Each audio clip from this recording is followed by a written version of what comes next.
there, and welcome to our show, The Shit No One Tells You About Writing.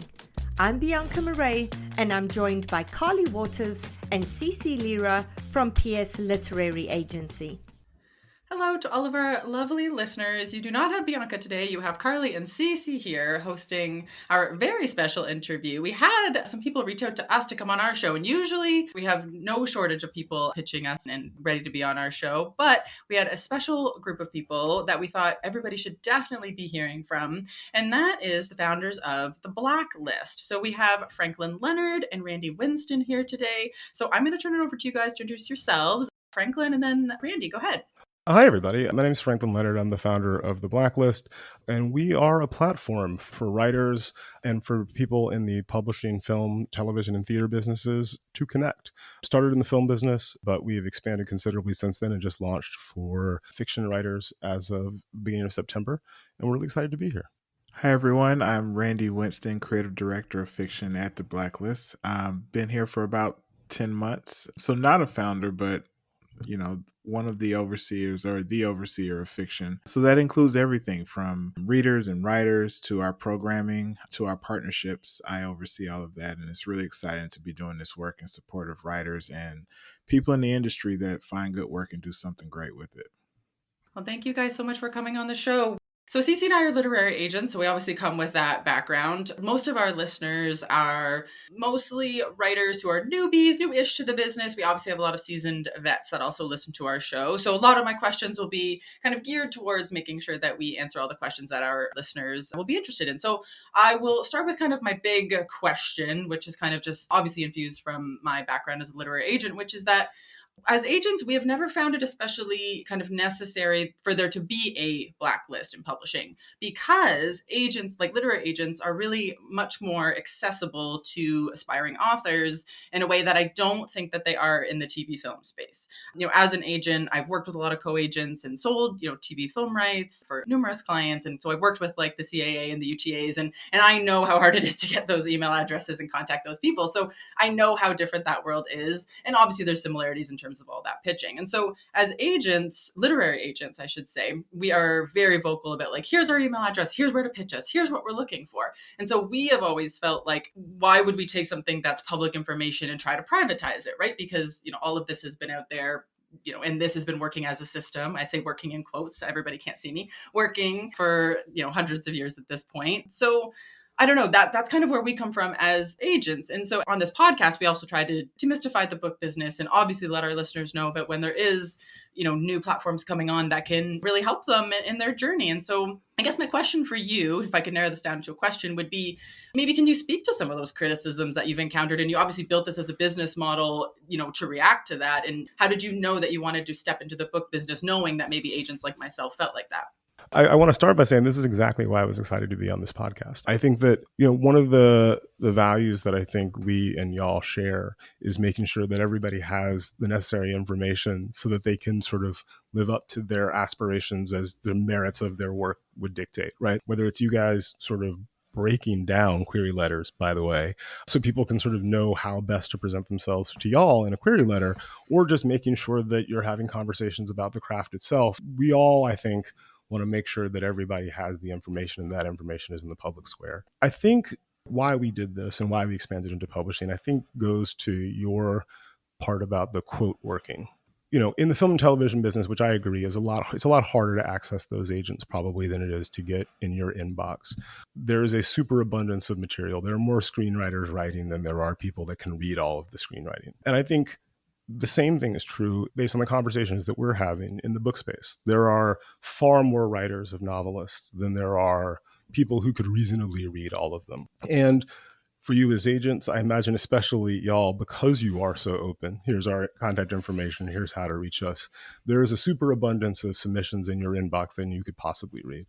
And I think what we're trying to do for the publishing industry, and then more broadly the storytelling industry, because it includes film and television, is to industrialize the process of sorting through all of that stuff so that people who have something great, no matter where they are, no matter who they know, no matter if they can command your attention immediately in an inbox query, have a way to say, other people have said this thing that I've written is really exciting and you should pay attention to it on the writer side. And then on the industry side, you can have a signal that says, oh, a bunch of other people have read this and said it's really good. Maybe I should elevate it to the top of my pile, prioritize it in my reads, etc.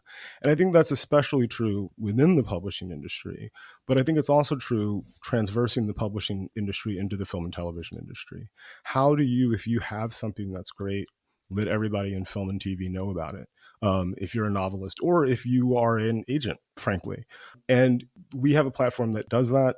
We have thousands of film and television industry professionals on the site looking for initially scripts and television and plays, but now novels. And we have hundreds and an increasing number of publishing folks who are looking for great work that they can do something with on the platform as well. That's great. Thank you. So I have a flip side to my first question, which is I have often felt as an agent that we treat writing as a hobby for a lot of people, and it's okay for them to be a hobby. Anybody can pick it up, just grab a pen or a computer. And often that negates the seriousness of this actually being a business, right? It's like, this is my career. I want to work with people who want this to be their career. And so if you want to break into a business, there are startup costs involved, right? Like computer courses, workshops, conferences, like there is an expectation that you should invest in your future career. So in order to do that, right, you need to serve an industry and there's a cost involved. So I'm so curious about like how you guys landed at your price point. How did you feel like this was what you wanted to deliver to people at this price point? Yeah, I think it really began when we launched in the film and television business. I have a large network of good friends who are writers or aspiring professional writers. And so I think, probably more acquainted than most with the realities of navigating that when you have a day job, but what you're trying to do is write. So you have two jobs essentially, and then startup costs, like you said, associated with the writing part of it. And so we wanted to set the cost initially when we launched the company as low as possible, frankly. That would allow us to try to build something that would be valuable. And that's sort of how we backed into the monthly fee for hosting material and the cost of the evaluations.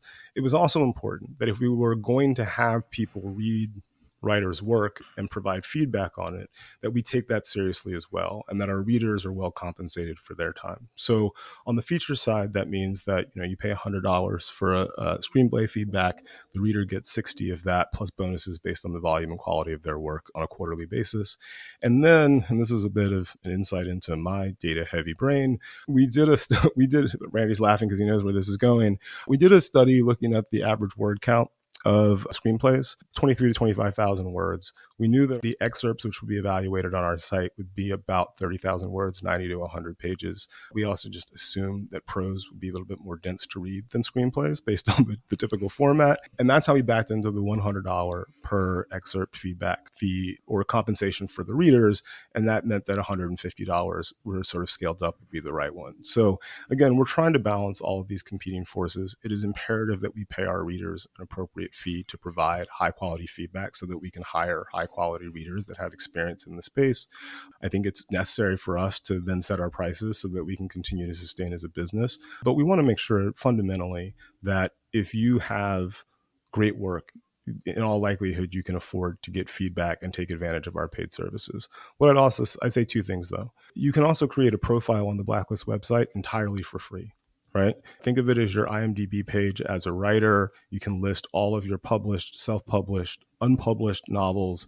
They can be listed for search, categorized by genre and tag, so that if anybody in the film and television industry or publishing industry goes looking for something of that sort, they can find you and contact you via the platform. But then also, if you can't afford our fees, we do have a fee waiver program. It is by application. You may have to wait a little bit longer to get that feedback than you would if you just paid. But, I live in constant fear that there is a brilliant writer out there who has a brilliant novel that can't, for whatever reason, afford $180 to access, the first step in the system. We should figure out a way to make sure that they can't. I'll add one more thing is that when you get a high score on your feedback, 8 out of 10 or better, we also give you free hosting and more free feedback, because the idea is that we want to keep the best stuff on the platform. And if you have something that one of our readers says is really good, you shouldn't have to pay more to make it more visible. Yeah, CeCe, I can see your wheels turning. Go ahead. How many do you have like numbers in terms of like the percentage of people who use the reader's feedback? Like how many get those high scores? Like, is it 5%? Is it 30? It's a great question. We're still early on the fiction side, obviously. It's been only been about 5 or 6 weeks. If you look historically at the screenplay side, which goes back 12 years now, it's about 3.5% get 8+ scores. And I want to be very clear about this. It is designed to be a high threshold to pass. It is important that if we're recommending material to professionals in these spaces, that when they read the material that we're recommending because our reader said it was very strong or worth their time, it's absolutely critical that when they read it, they may not love it. It might not be for them, right? But it is imperative that when they read it, they at least say, it's not for me, but I understand why someone recommended this to me. So that the next time we recommend something, they will be inclined to read that as well. So we keep a very high threshold. Like I said, 8+ scores has been about 3.5% historically. And one of the other things that we've seen across film, across television, across theater, that 3.5% seems to hold even across format. So I imagine it would be very similar in the book space. That's very reassuring to hear, because I've always, I'm a big believer in understanding that the difference between a movie or a TV show and a book is that everything that goes into a movie or a TV show is there's so much that goes into it. We have lighting, we have actors, we have makeup, we have special effects. If you want to create mood, you put a little ominous soundtrack. And I'm not saying it's easy. I'm not saying, oh, just throw that in there. I'm saying there's so many tools that go into creating a good, right? And with the book, it's just the writing. And as an agent, the number one reason why I pass on queries, it's not because the queries don't fit what I'm looking for in terms of the check boxes. It's not because the idea isn't good. It's because the writing isn't there yet. And so when someone tells me there's this service, and I'm going to be like, okay, well, I need to know that you're not saying a good percentage is 8, right? Because that's reassuring to me. Yeah. I'll say a little bit about this. I talk about this in the screenplay context a lot, but I think it holds just across art, frankly. Good enough is not good enough. The goal here always is to aspire to something that makes someone say after they finish it, again, book, screenplay, movie, television show, what we're testing for is the reaction, oh my God, I have to tell everybody about this. And in fact, there's not a checkbox rubrics that our readers are going through when they read a piece of material. What we ask them is, on a scale of 1 to 10, how likely would you be to recommend this to your peer or superior in the industry? We want to capture that I have to hop into the group chat and tell everybody about this. Or conversely, I wouldn't wish reading this on my worst enemy. But it has to be an incredibly narrow filter to serve actual working professionals in these spaces. And writers should go in knowing that when they pay for feedback is that you are held to a standard of, I would tell other professionals working that they should pay attention to this immediately. And that's also why I say, exhaust all of the free resources at your disposal to get feedback on your work and make it as good as possible before you put money behind it, before you invest in it, with us or anybody else, frankly. There's no reason to put bad money after good or good money after bad, whatever the expression is, when you could have sought feedback for free. You could have done everything you could to make it as good as possible, because we are definitely going to evaluate you as though this thing is ready or it's not. It's not binary, it's 1 to 10, but you get the idea. Yeah, I was going to chime in on the 3% because when I used to track my queries, I don't anymore. I had to give up on that. I don't have a data scientist on my team. But when I used to track what my request rate was, so queries come in, what percentage do I request the full manuscript of or the partial, 3% was actually the number. Yes. Wow. Look at that. That's actually, now I want to hire a data scientist to look further into that. That's actually really fascinating. I thought that was fascinating too, because I'm there's something about the 3%. I'm totally with you on this. My data, my limited data, when I used to track, told me 3%. So there you go. I think that people really, not to harp on this too much, but I think it's a really important thing for every aspiring writer to think about seriously. When we say 3%, that's 1 in 33, right? And so you need to believe that your work is stronger than choose 32 other writers or doing similar things. That has to be the aspiration. And that's not to say that you should doubt your work, right? It just means that you should do the work necessary to make it that elite, whatever it is, right? And that doesn't mean you have to go to the right schools or have read the right books. It just means that you have to aim incredibly high with what it is that you're putting on the page. Absolutely. Okay, my next question. Can you speak to the qualifications and credentials of the readers who perform the reading services on your platform? Just kind of curious if, our listeners were to kind of go in there, what is the type of person, what kind of credentials would they have, and how would that work for them? Randy, you want to speak to the qualifications and I can do the how they're assigned or? Yeah. So when the Blacklist is looking for readers for fiction, we are looking for people who have at least a year of experience evaluating fiction in the industry. So that's, I used to work at nonprofits, literary nonprofits, and, from time to time there will be volunteer readers for volunteer things. That's not what this is. I have worked at a house for at least a year. I used to be an assistant editor, or I used to be an editor, or I was a senior editor, or I worked at an agency and I was a senior literary agent and now I'm freelance, or I used to do assistant or junior work for, boutique agency here or CAA. Those are the people that we're hiring. Outside of that, it is, unfortunately, that's not who we're looking for, mainly because our promise to our writers is the quality of feedback that they are going to receive. And, I love this question because when we did beta testing, at certain points, I have direct contact with writers. And so the writers are reaching out and asking every question under the sun. They're giving us all the feedback about the site, what's working, what's not working. And across the board, every writer that would ask a question would always say, can you promise me that the people who are reading my stuff are coming from publishing and not TV writing? And so that's the guarantee that we're giving them. And that's how we're looking at our reader pool. And it speaks to the quality of the feedback that people are getting. Franklin, I'll let you take it from there. Yeah, I'll just add two things. The first is that I think one of the things that distinguishes us from other places where you might submit your work is that you get your feedback, right? So the reader does their work, they write the feedback, you as the writer receive it. And when you do, if God forbid our reader fails to do their job, it happens from time to time. It rarely, but it does happen. Or if there was a copy and paste mistake, they're writing the qualitative stuff in another window, they copy the wrong thing over, we want you to email us. We have a customer support mechanism that is why it exists. Not only can you email us, I'm personally asking you to, so that we can make that right and remove that feedback and replace it with feedback that has been done at the standard that we expect. Second thing is, and I'm really just excited about this, so allow me to brag for a moment, which is how we assign the feedback. Like Randy mentioned, you're not going to have a film and TV person reading your novel.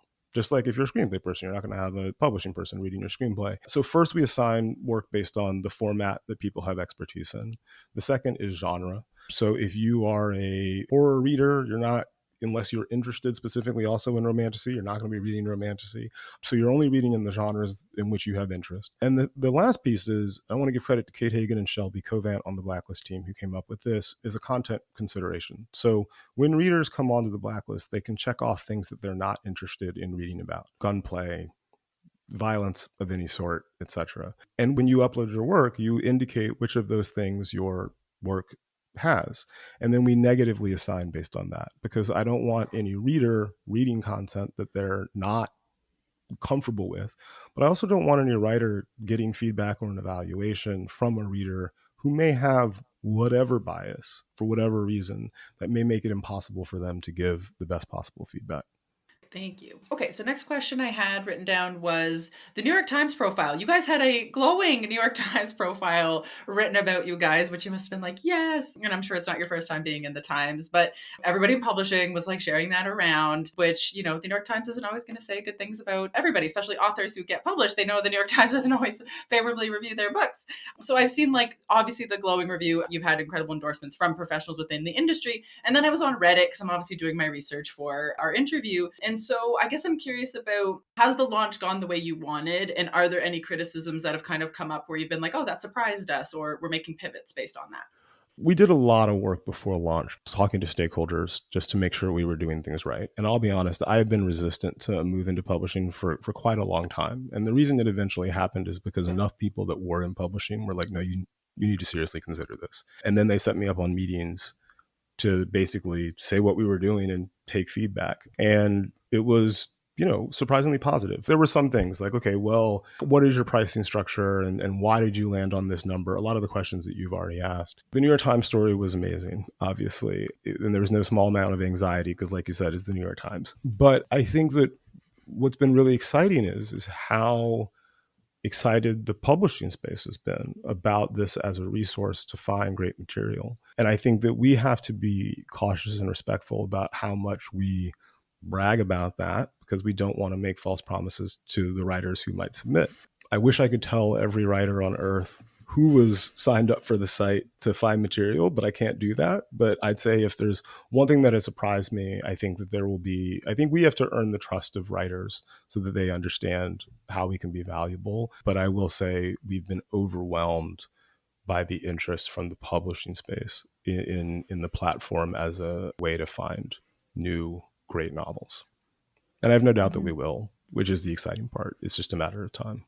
Absolutely. I think one of the things I had on my list to talk to you about was kind of like the why now piece of it. And you kind of talked about it a little bit because I do feel like the industry is so much different than, it's changed so much, I guess I should say. Like I started in publishing in 2009. It's a very different place. Yeah, I think part of it was the ongoing drumbeat of hearing from people saying, no, really, you should consider this. You built something that with some minor modifications could solve a macro problem that we see happening in publishing, which again, I think when I talk about it as a problem, I think what I have to say also is that there were good reasons why the material identification process, the material discovery process existed as it has for so long. There is a superabundance of material. There's no way to read it all. You end up reading the things that people who you trust, who have recommended good things to you before, recommend, right? But that does create some constraints. If you don't know the right people, if you can't arrest their attention, if you don't live in the right cities, in the case of Hollywood, it makes it hard, even if you have something great, to like have a professional career as a writer. And I think as the internet and sort of the social internet began to congeal, the technology allows for us to gather all of this information in one place and share it efficiently and effectively. And I also just think that the relationship between the film and television industry and the, novels, writing writ large, has changed dramatically, and they're just a lot closer. If you have a movie based on a book with a large audience, that's a very good thing right now in film and television. And I think, film and television adaptations can definitely drive book sales. And so it never really made sense to me that there wasn't a closer nexus between those two spaces so that people could find great stuff.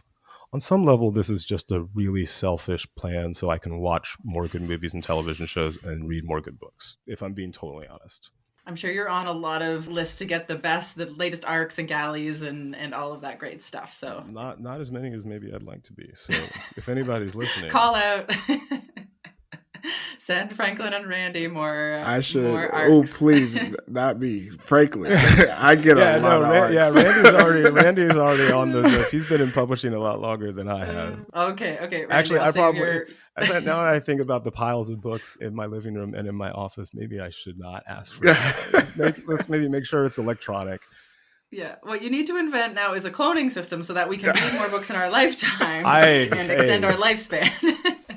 If anybody figures out that technology, it does not have to be me. Let me know. Oh, that's great. Okay, so question for Randy. So I read this quote in the Publisher's Weekly article, and you said, there is enough out there on craft, books, podcasts, YouTube, that you can read, watch, and listen until the cows come home. We want to make sure that we're making accessible information on the business side so people can make reasonable decisions as they start operating in this space. It's important that folks know that it's not just me writing a book and then everyone doing Lord knows what for me in this romantic world of books. No, it's a business and it's collaborative. So one of the things that always surprises me in the book business still to this day is there's always newbies coming into this world, and like there's no way for us to kind of infuse all this information in terms of the business side the way that we want to. So I'm just kind of curious about what your goal is and how you kind of hope to educate writers on the business side of things, because I think that's one of the initiatives that you guys have set out to do as well. Yeah, I don't want another Randy Winston.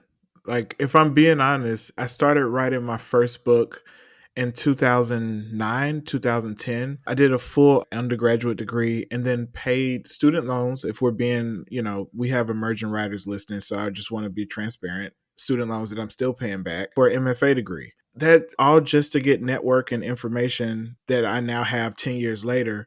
I don't want to see other writers struggle to get that. I feel like a lot of this stuff should be centralized and shouldn't always live behind paywalls. And, we should be finding ways to make information accessible to students. I had no idea that an MFA existed. I had no idea. I'm from Atlanta, Southwest Atlanta. I had no idea that there was a such thing as Poets and Writers and Publishers Week. Like nothing about nothing. I just wrote a book because I enjoyed reading books and I wanted to write a book that I wanted to read.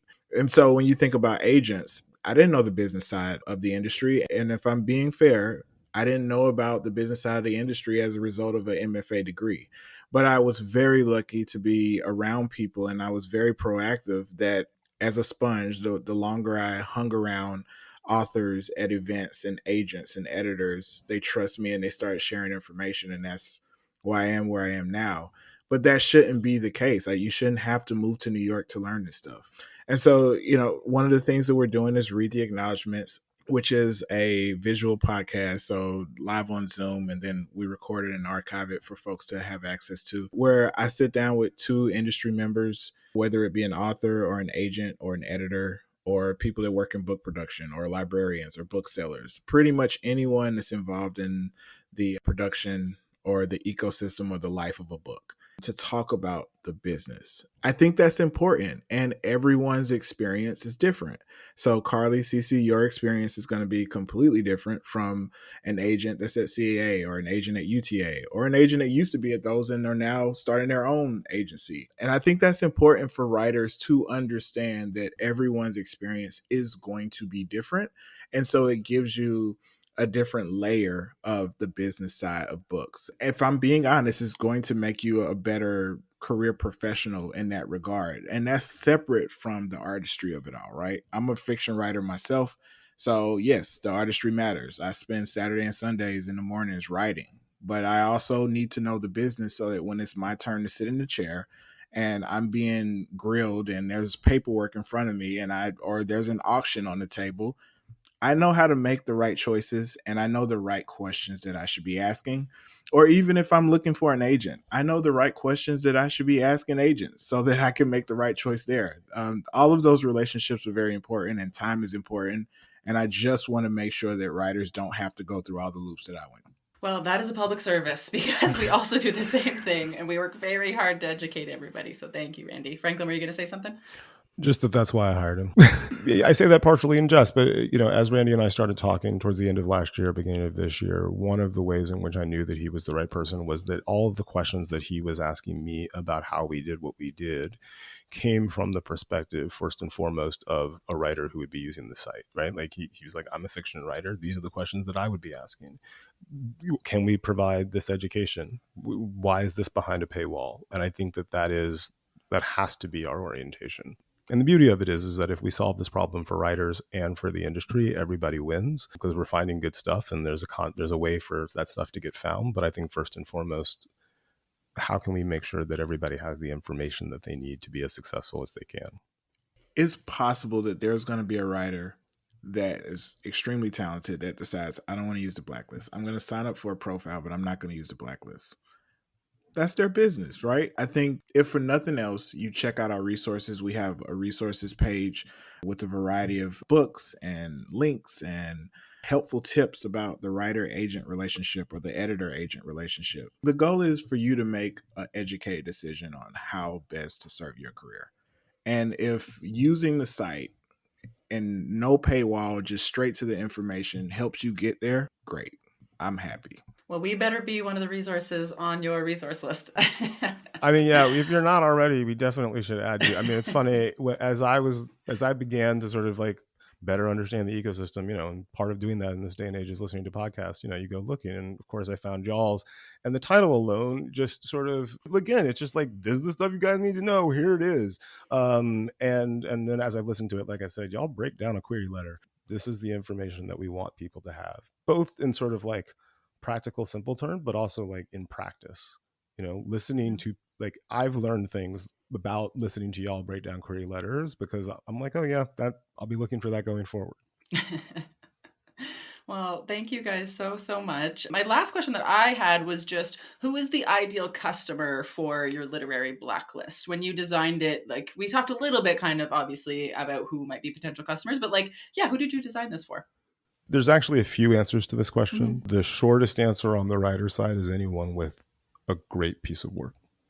If you have, whether it's published, self-published, unpublished, if you have great writing that people need to know about, you should be creating a profile.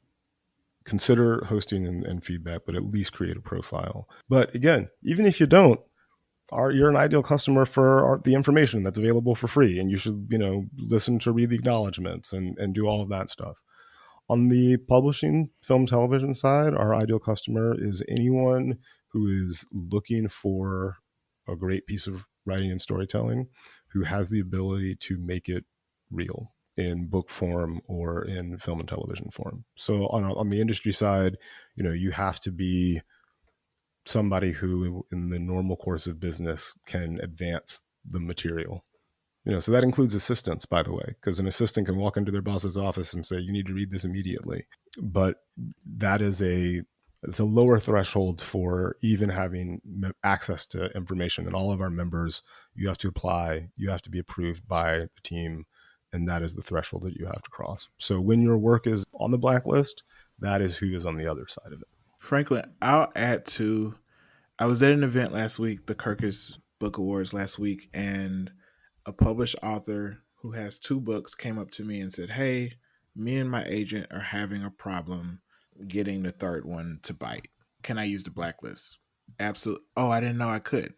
Yeah, it's not just for people who don't have agents. It's also for people who have agents and are having, try everything at your disposal, even if it's just listing it for free on your profile. And so, those people. And then lastly, I would add on the industry side, I won't say who, but I have a very good relationship with a very high up editor who edits some of the best novels probably on everyone here's bookshelf. And she told me, she said, listen, even with the books that I edit and even with my small view on what I want, I would still use the site because I love opportunity. And I'll leave that there. It makes perfect sense. Part of our job is always finding something new, and that's what we get excited by. And speaking of assistants coming to my office, I love when my assistant's like, you have to read this. I'm like, I will drop everything. That's an endorsement. I trust you. So totally. It's the best feeling in the world, right? When you want to shake someone and be like, you have to read this now. I was going to ask, because I know I have this like special power where I can hear what our listeners are asking as they listen to this. Even though this isn't even technically out yet, it's still being recorded, but I have that magical power. And I know for a fact that some of them are going, what about us memoirists? Like what's up with this whole like fiction thing? And I'm saying this because I am a big believer that a good memoir reads like a novel. In fact, if you go to Goodreads or whatever, and look up a super popular memoir, a lot of reviews will say, oh my God, when I read this, I didn't realize it was a true story. I thought I was reading a novel. And so would you ever consider expanding into memoirs as well? It's a great question. And this question has come up regarding nonfiction as well. And what I'd say is that evaluating memoir and nonfiction, because of the sort of journalistic fact base of it, requires additional resources that I don't know that we're equipped to provide at the moment. And we don't want to offer a service that is incomplete. What I can say, and I think people will have to make their own judgments based on how they want to handle it, is that you absolutely can submit your memoir, but it will be read as fiction. And I think it's critically important that people understand that. I think the definitions around these terms have always been a bit hazy, possibly no more so than they are right now. But you could theoretically take advantage of the blacklist as a memoirist, but know that it will be read as fiction. And, don't email customer support and say, but it's a memoir, because we won't be able to evaluate it as such. Randy, is there anything you would add to that? I think I have more facility with this stuff than I do.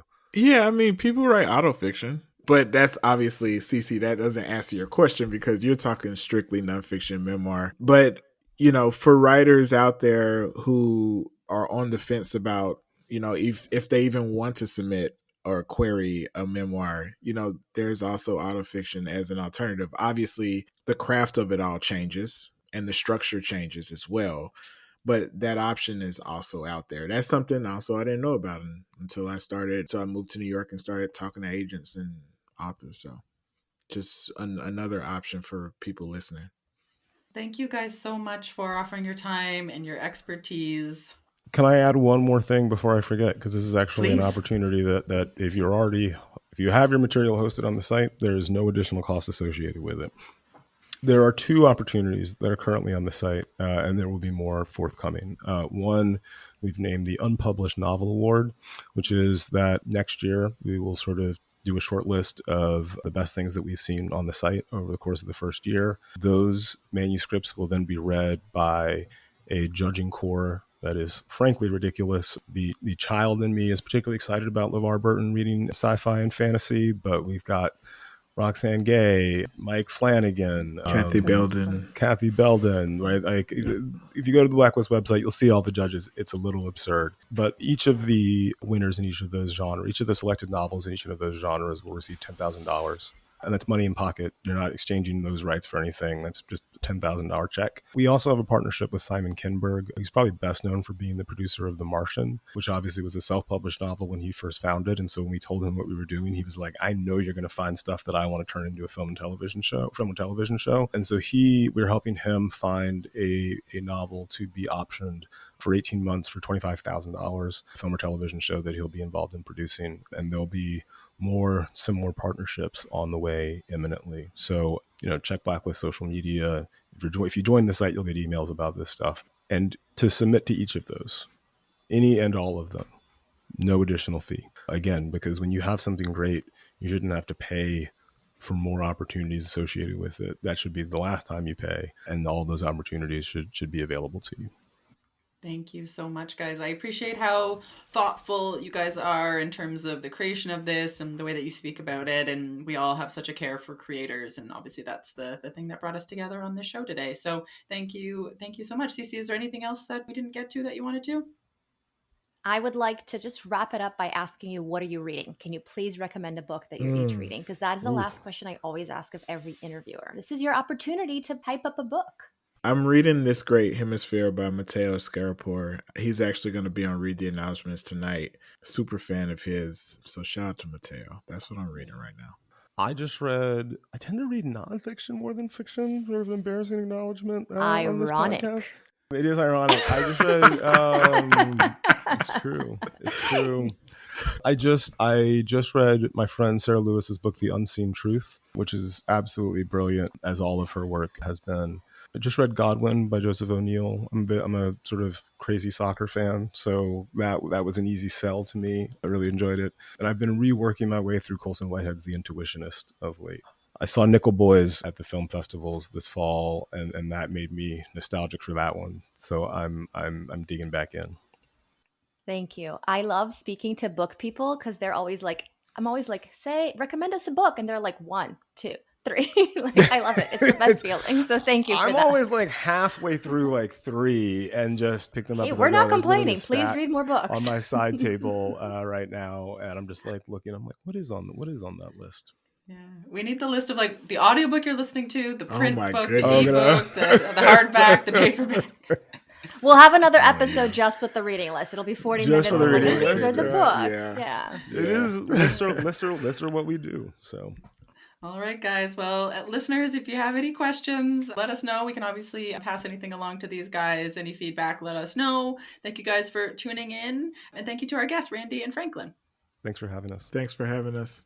A reminder that this is an unscripted program and our conversations have been edited and condensed and is not a full picture of our feedback or conversation directly with each author. As always, refer back to our written notes for the fulsome picture. Carly Waters and CeCe Lira are agents at PS Literary Agency, but their work on this podcast is not affiliated with the agency, and the views expressed by Carly and CeCe on this podcast are solely that of them as podcast co-hosts and do not necessarily reflect the views, opinions, policies, or position of PS Literary Agency. A reminder about all the ways that you can support us as a show: rate us 5 stars on Apple Podcasts, tell your writing friends about us. We'd love to help as many writers as possible. And follow us on our Substack newsletter. Get our stacked newsletter on a weekly basis, bonus videos, articles, essays, advice, and more. You can find it at theshitaboutwriting.substack.com. That's theshitaboutwriting.substack.com. And that's it for today's episode. I hope you'll join us for next week's show. In the meantime, keep at it. Remember, it just takes one yes.